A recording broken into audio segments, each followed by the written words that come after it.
नमस्कार, मी गीतांजली केकरे group of media channel मध्ये आपलं सहर्ष स्वागत करते।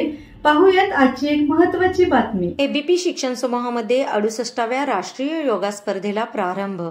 हातकणंगले तालुक्यातील नवे पारगाव येथील एबीपी शिक्षण समूह, school game federation of India, जिल्हा क्रीडा परिषद, जिल्हा क्रीडा अधिकारी कार्यालय आणि एबीपी शिक्षण समूह यांच्या संयुक्त विद्यमाने 68व्या राष्ट्रीय शालेय योगा स्पर्धेचे उद्घाटन जिल्हाधिकारी अमोल येडगे यांच्या अध्यक्षतेखाली संपन्न झाले।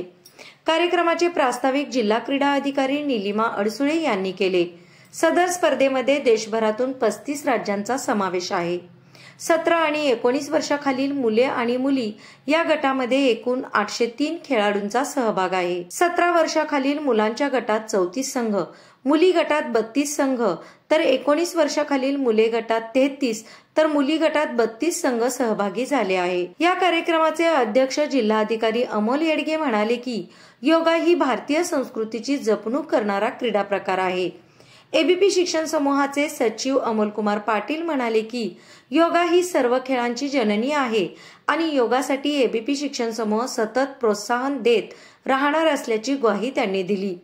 यावेळी क्रीडा अधिकारी अरुण पाटील, एबीपी शिक्षण समूहाचे संस्थापक अध्यक्ष माननीय श्री एबी पाटील सर, अमोलकुमार पाटील, रवी कुमटेकर, सीमा पाटील, मनीषा पाटील, अण्णासाहेब पाटील, रुपाली पाटील, चन्नूसिंग मोहिते, राजलक्ष्मी पाटील, आकांक्षा पाटील, वारणा विद्यानिकेतनचे प्राचार्य एस.आर. पाटील, एबीपी शिक्षण समूहाच्या विविध विभागांचे विभाग प्रमुख तसेच क्रीडा प्रमुख गोरक्ष सकटे, क्रीडा शिक्षक सतीश पाटील, शुभम महंकळे यासह स्पर्धक उपस्थित होते।